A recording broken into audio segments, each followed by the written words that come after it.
So first, I want to thank everyone for joining Career Innovations in today's Job Seeker Q&A weekly session. These sessions are recorded, and I upload them to our YouTube channel. Sometimes I may not upload them immediately, but I do upload them, and it may be multiple sessions at a time. I may have 2 or 3 that I'm uploading at a time. So hopefully I try to upload these within 24 to 48 hours. May not be up there for 3 to 5 business days. Really depends on our caseload. You can ask questions 1 or 2 ways. If you did not submit your question prior to the workshop, you can actually type your question down in the panel below if you're familiar with GoToWebinar.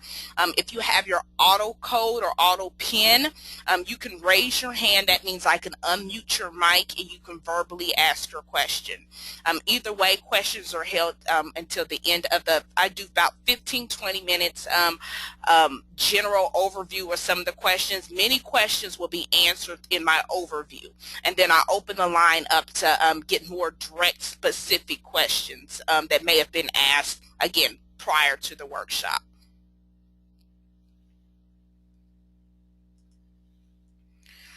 If you're not familiar with Career Innovations, or if you stumbled upon our website, or you found us on Eventbrite, let me go ahead and tell you I'm Bridget Bagg, and I'm the founder of Career Innovations. In addition to that, I'm also the director of recruiting. Career Innovations is an executive search firm. We're actually launched in 2007. We're a referral-based firm, which we pride ourselves in many innovative technologies that we adopted, many different technologies and techniques that we found to uncover top talent for our clients. Again, we're an executive firm. We, of course, cannot place everyone that reaches out to us. This is why we do offer our Q&A sessions. It's an outlet and it's a resource for those job seekers that may not be able to be placed through our agency, but we still want to give you the tools and the resources to find employment. As you can see, some of the services that we do offer, we do job seeker training, which are online today for. We also train employers for HR training. We do resume writing and edits. We do market research, which means we'll go out there and find the positions that are hiring either in a particular industry or demographic. Compensation benchmarking, this is usually tailored to employers. Referral and retention workshops, again, that's usually tailored to employers.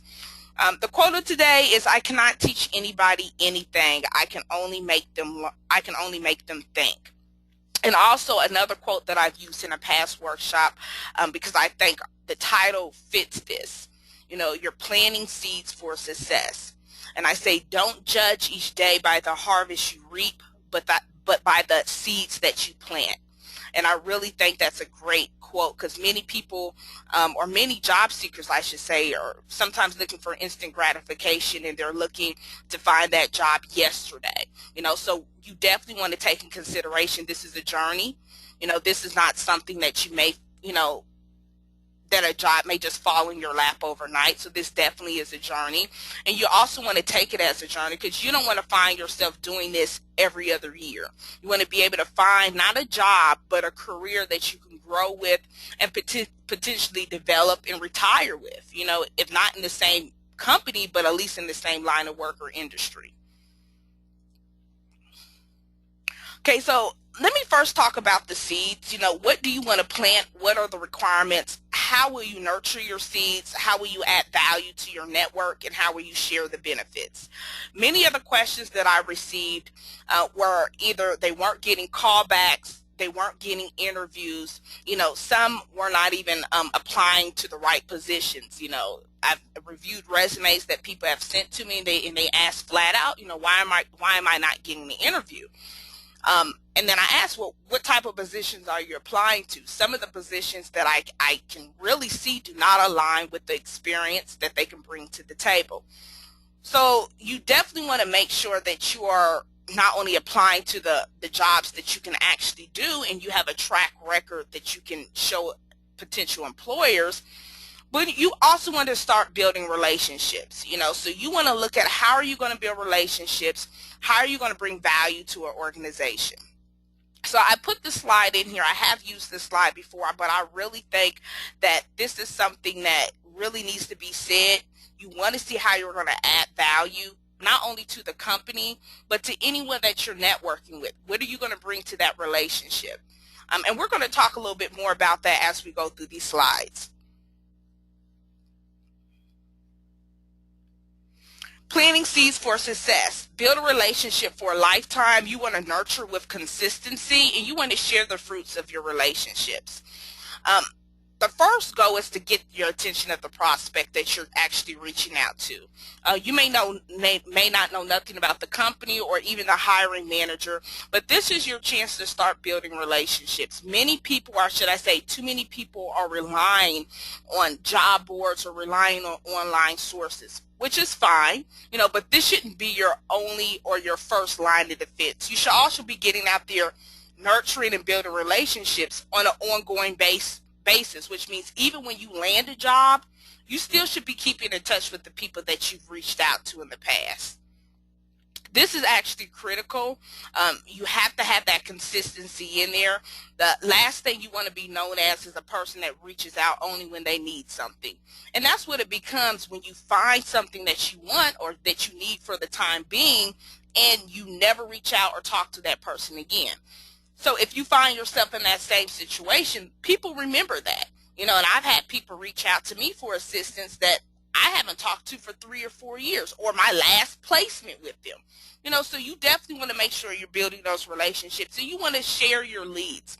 I can't tell how many people are so secretive about what they're trying to do. They don't want to know, they don't want people to know that they're unemployed, that they're looking. They're almost shamed by this. That's hurting your job search efforts. If you're looking for a position, whether you were laid off, whether you were terminated, you need to let this be known. And no one can help you if they don't know what your situation is. I had someone that said they've been out of work for 1.5 years, 18 months or so. And tell you the truth, I didn't even know they were looking. Their LinkedIn resume was still showing their current position, still showing them gainfully employed. They never mentioned that they were looking for work. I never reached out to them or even offered them my assistance because I didn't even know that they were looking for employment. So you definitely want to take the steps to let people know that you are looking for your next career move. Next thing, this is really where I want to get into. You have 30 seconds to convince me. Is 30 seconds enough? And many people don't understand that the first resume received, or the first resume that's received after a job posting, is right around roughly 20 seconds after a position is posted. Keep in mind, 427 resumes, 427,000 resumes are posted each and every week on Monster.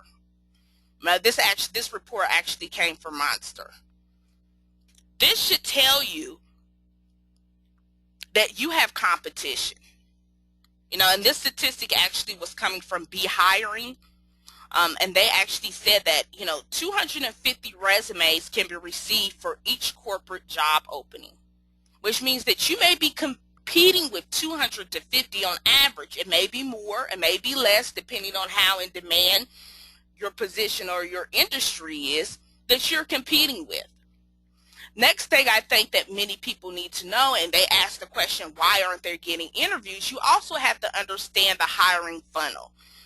This is going to help you gauge your chances. It's going to help you plan for any type of disasters or setbacks. And you're going to know the hierarchy within the organization. In recruiting, we have known as either a hiring funnel. In sales, is pretty much the same thing. You have your sales funnel, and this model really helps, corporate leaders understand the total applications that they need to generate in order to get a viable candidate.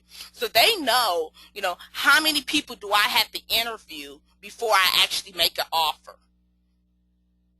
It's people out here that actually study this type of data, and companies have metrics for this.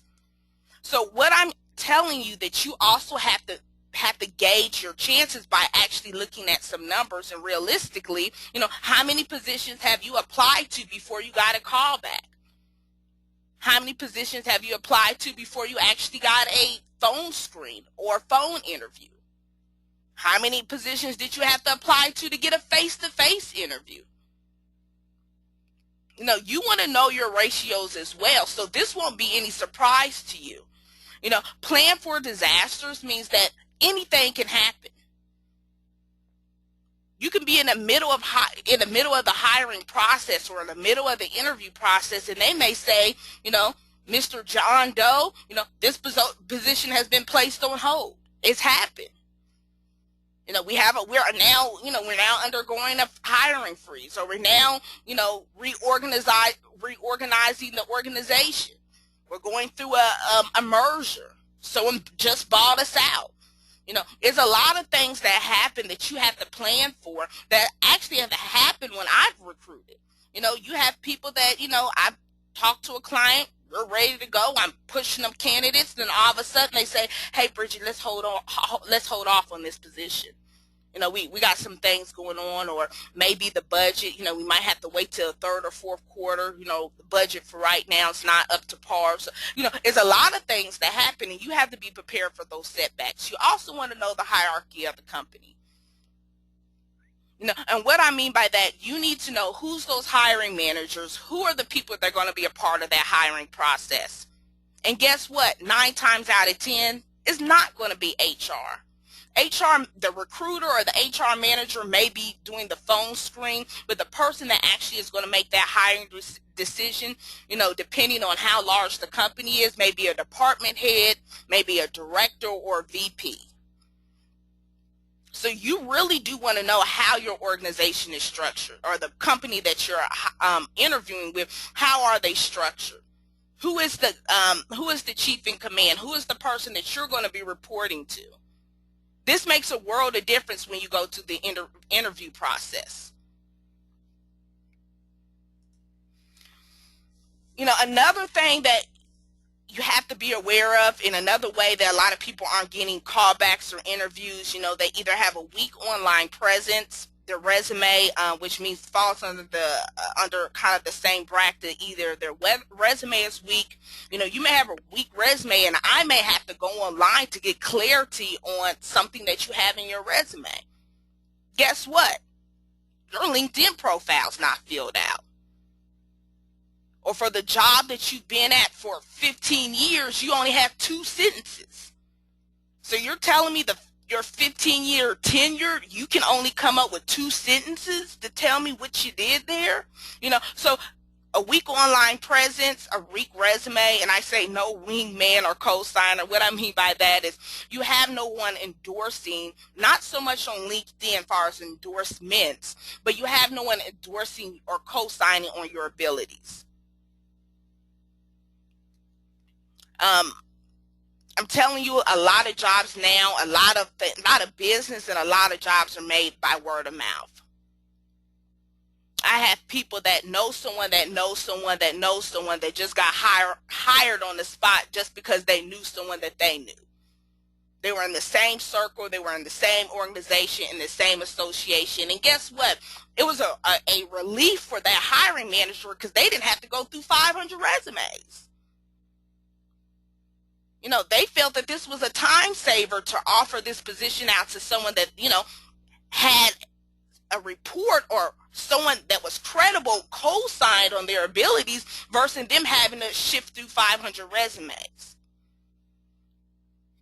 Same thing with recommendations, under and overqualified. You need to start looking at the positions that you're applying for. This goes back to this last one that I'm going to say. You either shotgun applying or you're shooting out spaghetti resumes.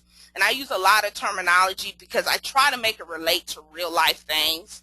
If anybody's shot a shotgun or know what a shotgun is, it uses pellets. And if there are any hunters on the line, when you have a shotgun, it sprays pellets. So anything that was in its path, it has a radius of, it's going to hit something. It's unlike a bullet, A lot of people are out there just applying to anything, and I call spaghetti resumes because if anybody knows about cooking, I know when I was a little girl, they said one way you can tell if the spaghetti's done, you throw it on a wall and it sticks. And some people are out there, just shooting their resumes out to any and everything that's available and hoping that one sticks, hoping that you get a call back. And what that happens to you when your resume has been plastered everywhere, and believe me, it's a small world. I've come across resumes that have been applied to this position and that position, and what happens, your resume becomes diluted in a sense that is not really taken seriously. Sounds like, okay, this person's desperate, they're just applying to anything that says apply now. And they really don't really take a good serious look at their resume, because I've seen it, in every single pile of openings. This person applies to everything, and you don't want to be labeled as that person that's just applying to any and everything in the industry. And that's the same thing with shotgun applying. You're just applying to any and everything, and spaghetti resumes is that you're just shooting your resume out to any and every recruiter that accepts it. You definitely want to make sure that these things that you're applying to, that you are qualified for. Many times, a lot of the time that's taken up to review resumes, though 30 seconds isn't a lot of time, is to review resumes that people aren't qualified for. People just aren't qualified. So you're going through a stack of resumes where, it can be, if you're looking for a very niched industry, it can be anywhere from 60 to 70% of the people, sometimes higher. In some cases, I've seen up to 90% of the people that apply just aren't qualified. And some say your rule of thumb is, you should have 60%, at least 60% of the requirements should be met. And that includes some of the things that they prefer as well. And 60% is really low, because again, it goes back to all those resumes, all those people that are applying. You're going to have a lot of people that are going to be close to 70 or 80. So that's when you're going to have to come up with a solution or what you can bring to the table that's going to outweigh the requirements for the job.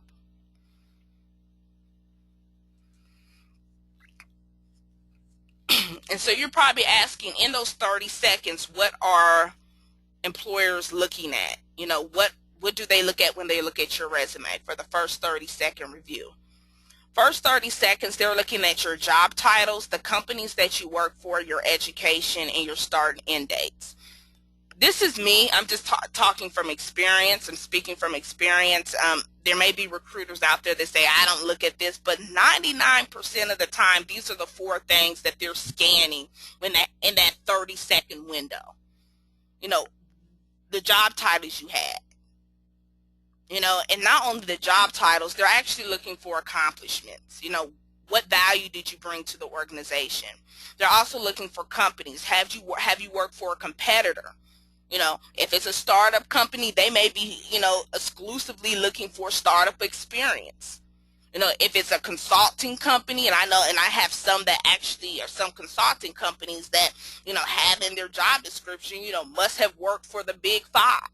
They want to know, have you worked for any other big, huge, consulting firms or Fortune 500 companies? Education, the first thing they're going to also look at is, do you meet or exceed the educational requirements? For me, if I'm recruiting, for an IT position, many IT positions may require certain specific, certifications. So I'm going to be looking for this. Does this person have the certification? If so, is it current? Is it expired? When's the last time they had, continual education in this? I'm going to be looking for that as well, because these are selling points. And also, they're going to be looking at your start end dates. How long were you employed? How long were you with these companies? Because first thing, when they can look at how long you're with something, it shows the loyalty to a company. It also shows growth. This person may have started out in a support position and worked their way up to a managerial position. And they know with growth comes experience. So this is another thing they'll look at as well. So 30 seconds, we can pretty much look at that. And that's one thing that a lot of people don't understand, is that when you have your resume in place, which is your resume is the first line of defense, especially if you're applying to a job that you have no direct contacts, you don't know any coworkers, and we're going to touch on this as well. You don't know anyone in the organization. The only thing you have is your resume to go on. The professional market, this is when I look for things when people ask about getting in front of decision makers. How can they, be ahead of the curve? You want to definitely make sure that you are affiliated, you're networking, you're getting recommendations, you're showcasing your experience and education to decision makers. These are the plants that you're or the seeds that you're planting. And like I said, I don't know how many times I have seen someone that, been a part of an organization and actually gotten hired, right off the spot just by being a part or being affiliated with the organization that's, in their niche industry. So you definitely want to be a part of that. And the reason why I say that, it cuts down the work for recruiters, it cuts down the time to hire, when someone can be a referral, when someone can actually co-sign on your abilities. And in order to do that, you need to unplug, which means that you may not be you can apply online, but you definitely want to be able to reach out to these people in person. And I know it may be hard to do this. I know about the Fortune 500 companies. I know there's a lot of red tape involved. I know that sometimes you just can't pick up the phone and just reach out to them, but you also can see what they do. Many people in high positions, whether they're director level or VP level, many of these people are in some type of network that you need to be in. If you're in marketing, more likely your director of marketing or your VP or marketing or someone that's going to make the hiring decision of the marketing department, I can guarantee you 9 times out of 10, they're part of the American Marketing Association. I can guarantee you that. Because many people have gotten where they are because they have been affiliated and been a part of these organizations. Not saying nothing's a guarantee. But I know many people that are. So you definitely want to take this seriously. Recommendations and increasing your network. And I don't know how many times I can say this. You definitely want to make sure that you're just not solely relying on job boards. And that goes to having some type of marketing plan in place. So at the end of the day, you want to ask yourself, what seeds are you planting? What harvest can you expect? What are you going to sell that's worth buying? What relationships are you building? These are the questions that you want to ask yourself moving forward. Right now we're going to go to some of the questions that we have that I actually received prior to the workshop, and I want to touch on those first. If you have a question that you weren't able to submit, definitely typing in. If I have time, I will go over that question with you. Let me actually see what questions that we have typed in today, or excuse me, that we have submitted today.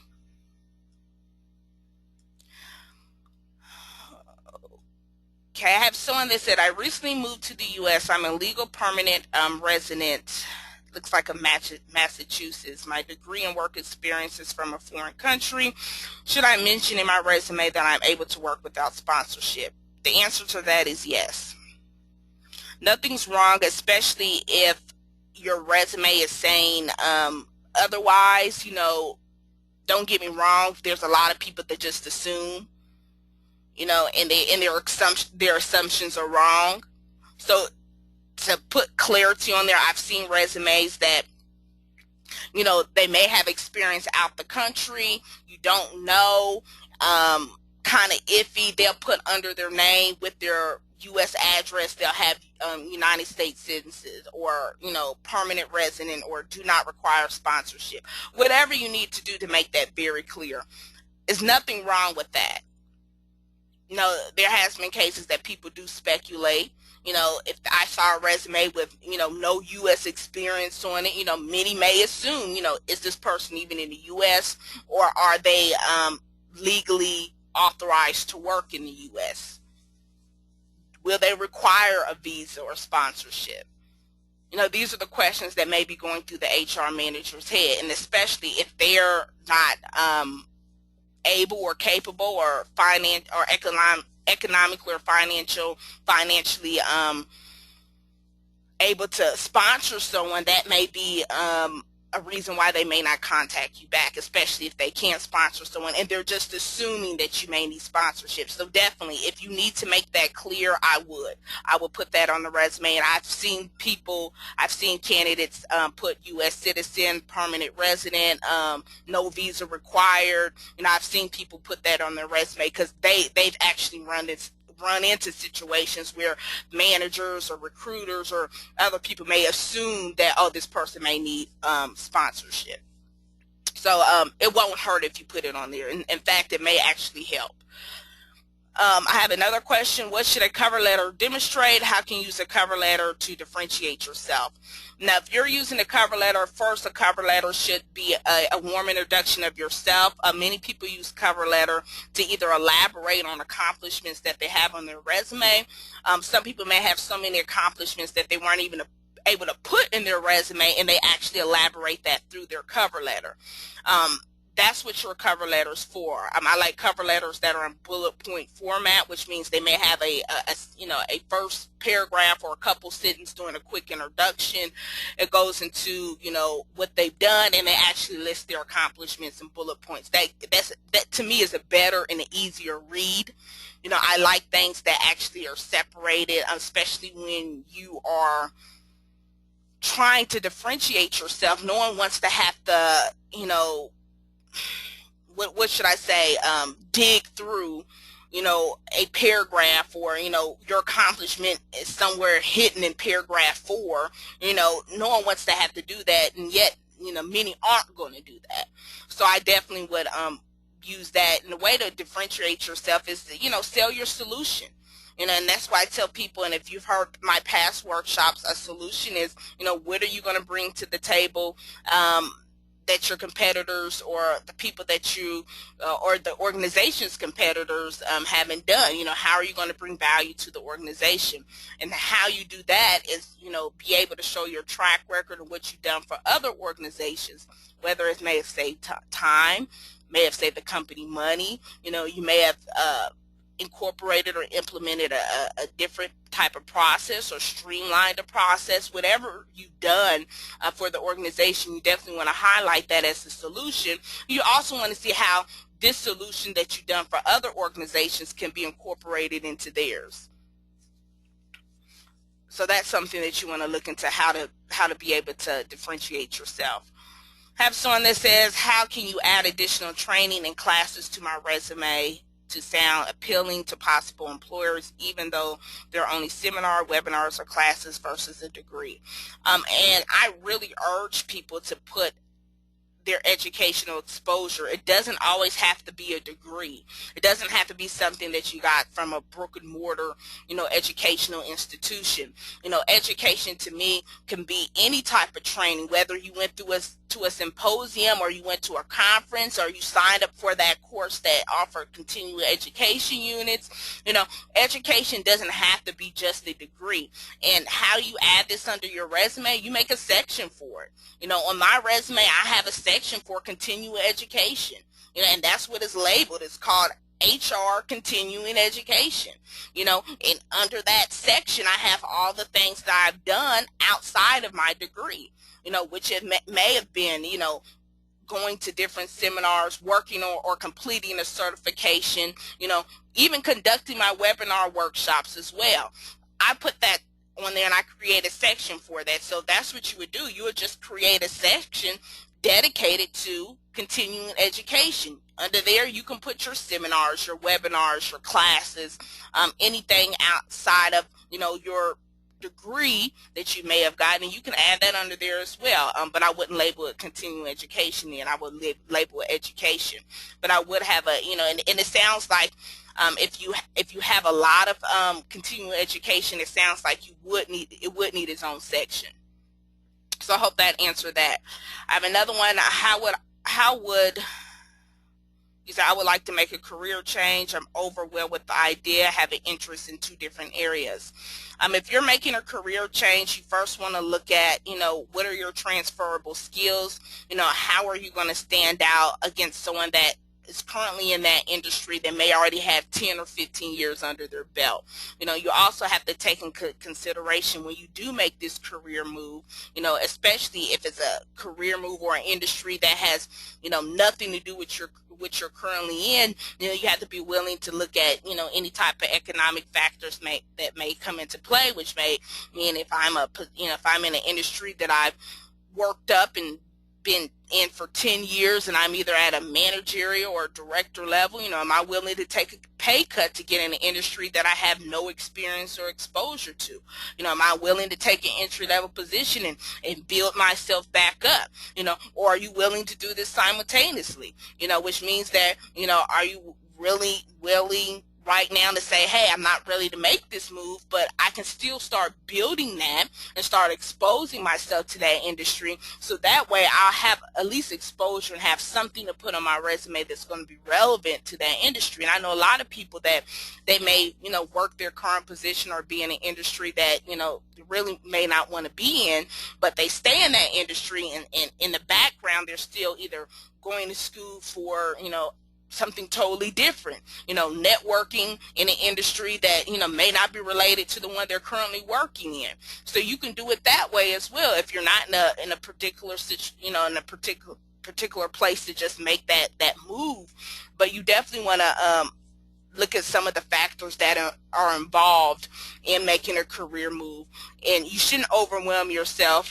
Again, this is not a sprint. This is a marathon. This is something that you have to actually do over time. And I think a lot of people either give up on the career change because they burn themselves out on trying to do everything overnight. It's not going to happen overnight. I've been in recruiting since 2007, 2008, and I'm still learning things.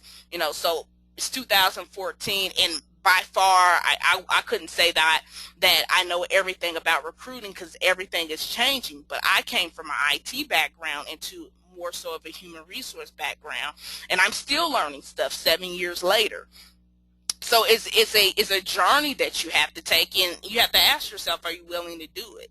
Are you willing to take that challenge on?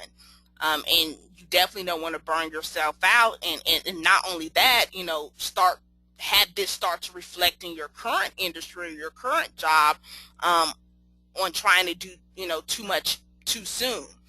Again, this is not a race. You're not competing against someone. This is something that you definitely going to have to take time to do. Next one is help with the career transition into corporate training, from group, personal training, and operation business process. I'm really not sure about that question. I guess you're asking to transition to a corporate training setting. And I guess I don't know if you're in business operations or process. I think that would be a pretty easy change, because I know a lot of people that are in operations and building in business processes that do a lot of their department training anyway. So I don't think that would be a hard career transition. It would just be looking for, again, those transferable skills that you're using now. And like me, I do Q&A sessions. I try to strengthen my training abilities. Eventually, I want to go into consulting. This is a stepping stone for me. This is also something that's an added value for the organization. So I look for ways that can transition you into that. And I think that the best part would be to look at, what are you doing now that involves training? Or take on assignments in your current organization that's going to position you to be doing tasks that are going to be directly related to the industry I should say not the industry, but the career path that you're trying to transition to. I have someone that said, I lost my job last month and have been having a hard time finding a job. Every email I receive back from employers have been rejection emails. How can I make myself more hireable to companies so they will hire me? I'm desperately needing a job. Okay, first of all, you don't want them to know that you're desperate. You definitely want to make sure that you are still making yourself something that is something that is competitive, or your skill set is competitive. If you lost your job last month and you are receiving just employer rejection emails, again, this is time for you to get out there and start networking. You're about a month in between, so it's not like you've been out of work for 3 years or 2 years, or someone that's been out of work since 2012. You should be out there volunteering. You should be out there getting on committees. You should be out there getting yourself out there and networking and becoming, almost the go-to person in your industry. You want someone to ask, hey, are you looking for a job? And that's what a lot of people do when they're out here. You have people that are volunteering, on committees, building up their industry, and you have a lot of people that pull them aside. Hey, are you looking for work?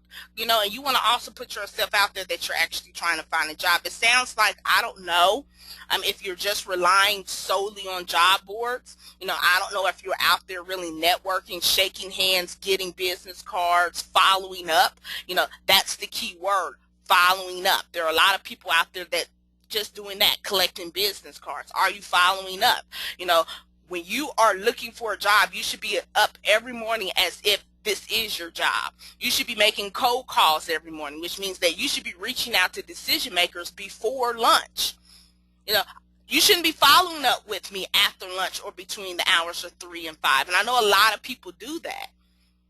And they never get a reply because, first of all, if you're calling someone that's at an executive level, they're not, most of the time they're not just sitting behind their desk all day. After lunch, many, they leave the office. Or they're in meetings all afternoon. So the best way to get someone on the phone and to get a direct answer is should be up making those phone calls. I really think this is just my preference, is picking up the phone. Don't get me wrong, I love email, love the technology. Get on the phone and get these yes or no's. People can hide, and that's what a lot of people do. People hide behind this computer, hide behind this technology. You never hear anything back. It's hard for someone not to talk when you're not on the phone other than just hang up. So what's their option? If you're scared of getting rejected, again, you're having your time wasted. I'd rather get a no today and wait 3 weeks for that same answer. I repeat that again. I'd rather get a no today and wait until 3 weeks to get that same no. And that's what a lot of people on the line are doing. They're getting these no's 3-4 weeks down the line when they could have they already made up their mind, 2 weeks ago. You just didn't hear about it. And they have you in suspense thinking that, maybe there is a chance, and you get that same answer. Like I said, those no's may lead to yes. Those no's may lead to yeses. And the whole point of doing this is getting to those no's faster. Sometimes this is a numbers game. Just like a sales call, you're going to get so many no's before you get those yeses. So you definitely want to make sure you're picking up the phone and you're not just relying solely on, Outlook or whatever you're using as email to get this information across. Because some people don't even reply back. And I'd rather get someone on the phone because that way they can at least say, and that's what happens. It's all psychology too. When you get a no, some people, not everyone, but you may have some people that may be, they may feel compelled to give you a lead. That's happened. We're really looking at someone else, but you definitely, you may want to check with so-and-so, and they may give you a lead. Because some people feel, they still want to help you in some way.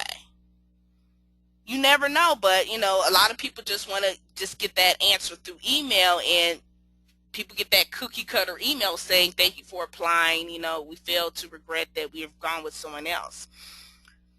I have someone that says, how can I get hired on the spot? What can I tell when asked about my current rate or pay? You want to get hired on the spot. Hired on the spot really takes some type of relationship. When I mean relationship, it goes back to that slide that I had up. Having someone co-sign for you, having some type of recommendations. You want to actually make sure that you have someone that can give this to you. Most people, when you get hired on the spot, and I don't know too many organizations, most companies now have a long, drawn-out process to their hiring. You know, you have to go to the phone screen, you have to do this. You know, there are positions out there that do hire on the spot. You know, in order to get in a position that you're getting hired on the spot, and that's the word, you have to be in a position that you're going to get hired on the spot. And many people that get hired on the spot are rubbing elbows with the people that hire people on the spot. You know, recruiters don't hire people on the spot. You know, unfortunately, we're the middleman. The people that hire people on the spot, you know, if I'm the director of the department, I have the authority to say, hey, come in Monday morning. I'd like to talk to you directly. You know, so it goes back to, you know, what are you doing? Are you putting yourself in a position? Are you surrounding yourself in an environment where you can get hired on the spot? Are you rubbing elbows with these people that hire people on the spot? You know, and that takes research on your part. Where are these executives going? What organizations are they a part of? What events are they attending? I can tell you right now, these executives aren't tied to Career Builder. They don't have Monster on their hip. You know, these people are interacting with real people. So you're going to have to find, how can I get out there and start doing this? You know, because there are people out there that are getting interviews and getting hired on the spot per se, but there are people out there that are getting that word of mouth recognition, you know, and that definitely pushes them up the hiring ladder versus someone that, you know, is lost in the sauce in some ATS system. You know, so how are you going to do that? How are you going to get your resume right in front of someone versus, you know, a Boolean search through an ATS system? See, the next question I had was ideas for solid replies to require questions, interview questions, as opposed to ad-lib answers. I would actually suggest you take a look at a workshop that I have already on YouTube as far as preparing for an interview and the questions that you ask. I think one of the quotes that I use is, not the answer, it's the question that provides insight. So it wouldn't so much be the answers that you give, it would be actually engaging the interviewer. You know, you want to make sure that you're asking questions beyond, you know, compensation and, you know, my days off. You know, you really want to start to ask questions that's going to show longevity, that's going to actually show that you're interested not only in being with the organization but growing with the organization.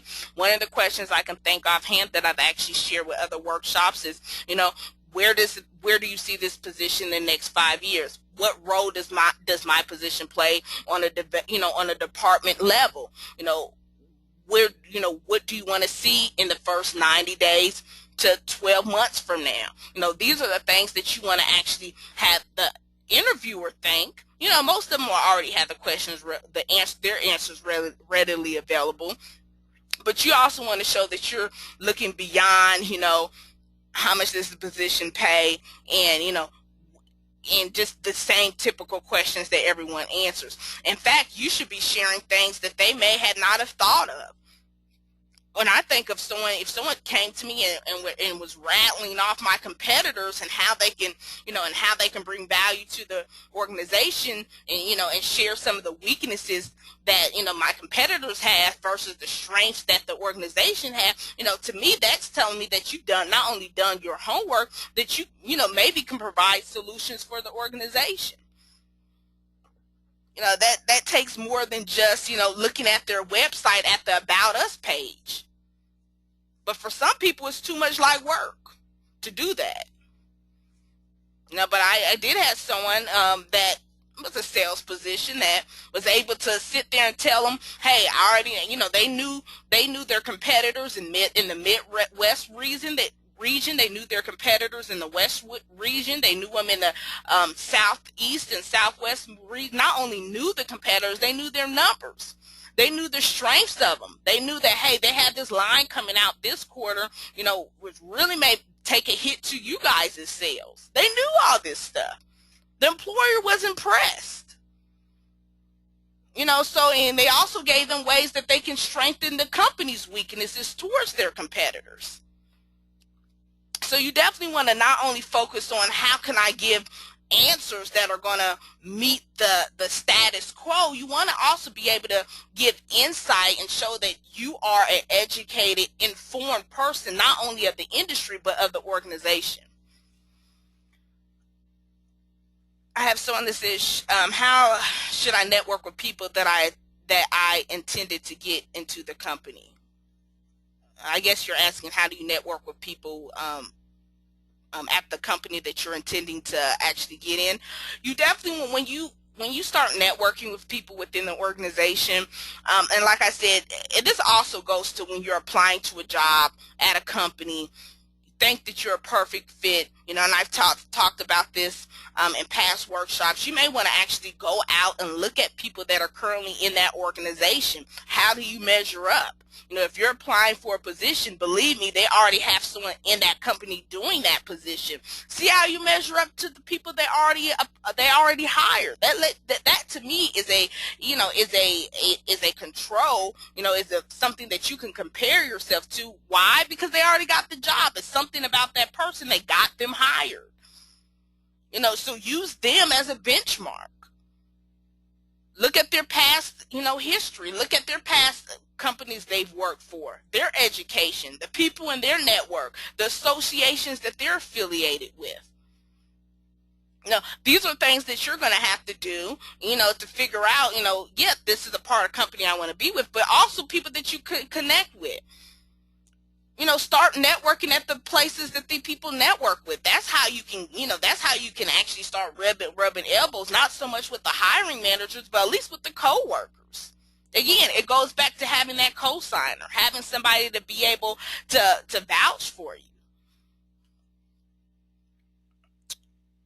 I have someone that job seeking for international candidates looking for visa sponsorship. I would look for a website or actually go through, I don't know, I don't know any offhand. You have to email me companies or organizations that are open to sponsorship. As of now, I can't think any at the top of my head. Many organizations, again, aren't in a financial position to sponsor people at this time. So I couldn't tell you where to go. There are, especially law firms, I know the people that actually prepare these visas that do have insight on, companies that are open to hiring candidates that require visas. But I offhand do not know of any companies that are open to hiring or opening to sponsor, but I could definitely send you some HR law firms that's all they do is disperse visas, and they would know the companies that reach out to them for visa requirements and the legal things that go along with that. Have someone that says, I have a quite long job history, over 40 years. The positions I prefer in the public sector. Other than the past 8 months, my positions of reference are about 20 to 35 years old. Do you have any suggestions to respond to questions about my experience without dating myself? So basically, you don't want to give off pretty much, you don't want to set off bails. So I guess give off your age and how much history you have, or definitely put you in a position that you may be overqualified. It seems like the same person also asked about negotiating benefits, needing or wanting or needing a higher salary, and being able to. You had someone that advised not to in the past due to not having a degree. I mean, it doesn't really based on the degree, especially unless you have an organization where they're a stickler about it. A stickler about hiring someone that has a degree. You have some people that experience may outweigh a degree, so I wouldn't be too hung up on that. I definitely will look at the market value before you start shooting off a higher salary. It's also about the demand. I see that you're in a public sector. Again, you are in a public sector, so I don't know what type of sector you're in when you say public sector. Many public sectors have budgets, private, a lot of private companies and private sectors have the wiggle room per se. That's what I call it for, hey, this person's asking for an extra 10 or 15,000, hey, we'll make it happen. When you're dealing with public sector, and again, I don't know if this is a public sector where, if it falls under a line of a company that requires sponsorship, or they get their funding from the public, or something of that nature, or nonprofit, regardless, even in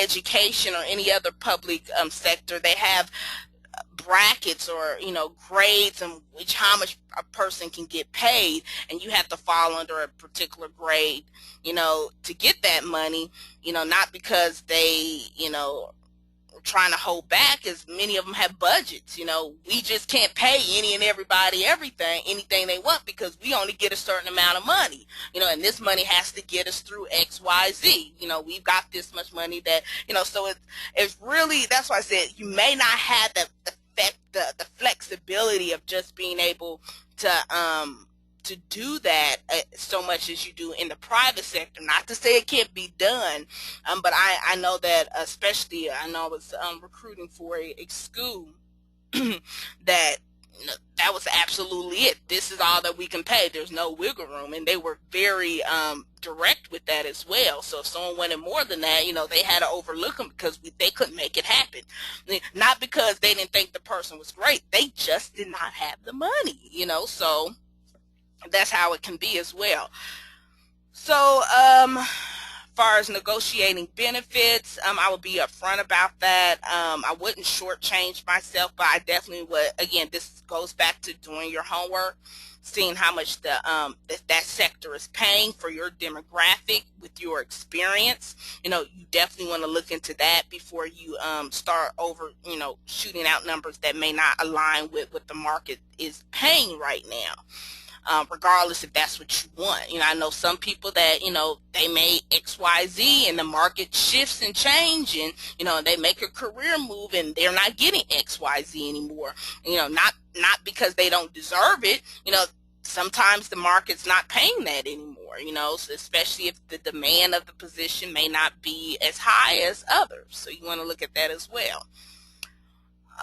Another question I have, I think I could do one more question. I'm going to scroll down. There was another question that came in, and I actually see it on,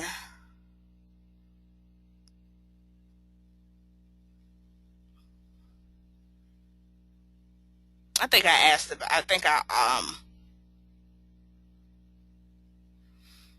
I said, I think I have a question about hospitality jobs and getting out of the industry. It goes back to a career change. If you're looking for a career change, you need to start surrounding yourself around that industry that you're trying to actually pursue. Again, it doesn't happen overnight, especially if you're a recent grad. And I actually have statistics about recent grads that was actually published. About 66%. I want to say this was from Be Hiring again. They said 66% of hiring managers reported that new college grads were unprepared for the workplace. And that means that there are a lot of college grads out there that are not taking advantage of internships, that are not, getting the exposure. And this goes for, making a career move. How are you going to prepare yourself for that career move? How are you just going to apply to everything and out there with nothing on there that says, or nothing over there that, demonstrates that you can perform that industry, just hoping that someone's going to give you a chance? How are you going to set yourself to actually enter that industry? It may be, like you said, an entry-level position. It may be a preceptorship. It may be an internship. It may be, hey, I might have to go back to school. So you have to look at, what are you going to do? If you're in the restaurant industry, I don't know, you did not put in here what industry that you're trying to enter, but what are you going to do to enter that industry? If your resume says nothing but restaurant industries, what are you going to do about it? How are you going to change that? Are you going to start exposing yourself to other things in the industry that you want to be a part of? So that's something that you have to look at. And again, it's not easy. I'm not saying it's easy, but you're going to have to do something to compete with someone that's going to apply to those same positions that are going to have the experience or at least have the exposure. So you definitely want to keep that in mind as well. Then I have someone about how do I explain possible to new employers that I left an old employer if I was terminated, but not for conduct, but refusal to sign a non-compete. That's a legal matter. If you didn't want to sign a non-compete, I don't know the reason why you wouldn't want to sign one, but if that was something that was required for to be hired or required to keep your job, or I don't know if you had other things in mind as far as the company's concerned. How would you explain that? Just be upfront and honest with you. You weren't terminated for anything malicious. It's just if you didn't agree with the non-compete, you want to definitely make that clear. But many companies now, I know when I was in corporate America, I had a sign a non-compete, and I had to sign many other forms as well. That if, like you said, if you didn't sign them, guess what? We weren't going to onboard you. See you later. So a lot of companies, especially private companies, definitely, they can make their own rules as far as what they want candidates to sign.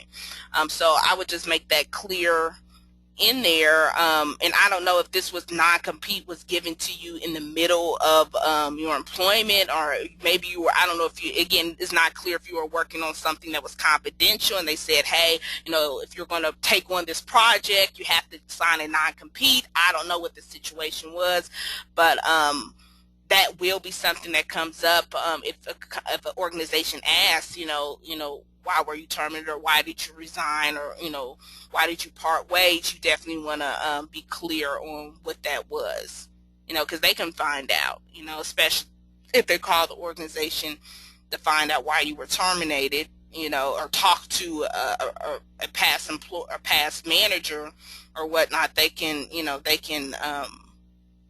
put two and two together and figure out why you were terminated. So just be transparent. Be as transparent as you can. I have someone that asked, a fresh graduate student, and I went into getting the exposure that's required to move forward. So as a fresh college graduate in public health, I guess I want to ask you, what are you doing now, or have you done before you graduated in the public health sector? That's what's going to get your foot in the door. I have someone that's, how do I explain to possible new employers if a past criminal charge from 17 years ago that's not a conviction and not a felony? If it's on your criminal record and it's not a felony or it's not a conviction, I don't know why it hasn't been removed yet, which means that I don't know what state you live in, but you can pay to have these things expunged off your record, especially if it's not, you said it's not a felony and it wasn't even a conviction, and it was 17 years ago. I don't know why you never took the steps just to get it removed off your record. I don't know what state you live in. Like I said, I know in Ohio, and I think in North Carolina, after a certain amount of years, definitely not 17. I think it may be 5 or 3 to 5. I know in Ohio does that. You pay, you can pay to get it removed or get it sealed or expunged. So if it's not, and there's only certain things that you can do, but you're telling me it's not even a felony. So, I don't know, but I know it's not everything, but certain felonies, and I don't want to say felonies, I think misdemeanors, certain misdemeanors and things that people can get removed that they may have done, that I think Ohio allows, I think up to 3 or up to 5, that they just pay a fee and they remove them after so many years. Again, this is not something you can do overnight, but 17 years ago you should have looked into actually getting that stuff expunged or sealed, especially if it wasn't even a conviction. Most people would have had that dropped off your record by now. How do you disclose it? And, most companies give you an opportunity to explain what the charge was.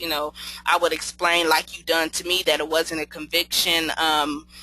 Whatever it fell over, if it's on your your report, evidently if you're asking this question is showing up.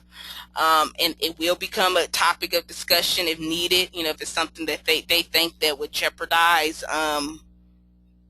the organization in some way, shape, or form. I definitely would address that. But as of now, I would look into, again, finding out your state laws and seeing how you can get that removed. Best thing is to seek counsel and have them give you legal advice on what you need to do or the steps you need to take to get that expunged from your record. See, right now we're at 5 after I went over. Oh, well, this is my contact information. There's still a couple questions I didn't answer. You can find me online. The website is career-innovate.com. You can book an appointment online too if you want to talk one-on-one. Please join me on my social media, which means that you can go on Facebook, LinkedIn, connect with me on LinkedIn, Bridget Baggett. Just search for me. I'm pretty much probably the only one or a handful of us out there. And we can go from there. I really do appreciate it. We do this every night from we do this every Monday night from 7 to 8. Also, after this workshop, there's 10 questions. Please take the survey. I really like to know how Career Innovations did, how we can better our best, questions that you definitely want on the next workshop, things that we need to cover, topics that you'll like us to do workshops on. Please, please, please put this in the survey so that way, moving forward, we can make this as effective and as efficient as possible. Again, this is for you. We do this for the job seeker. So if it's something that you're not getting out of this, or it's something that you log in and you're not hearing what you want to hear, or you're not, seeing what you want to see, let us know. Let us know how we can better our best. So definitely take that survey. If there's any questions, this is my direct number. Best way to contact me is through email. Everyone have a great night, and hopefully we'll link up on LinkedIn and I can help you with your career search in some way, shape, or form. Have a great night.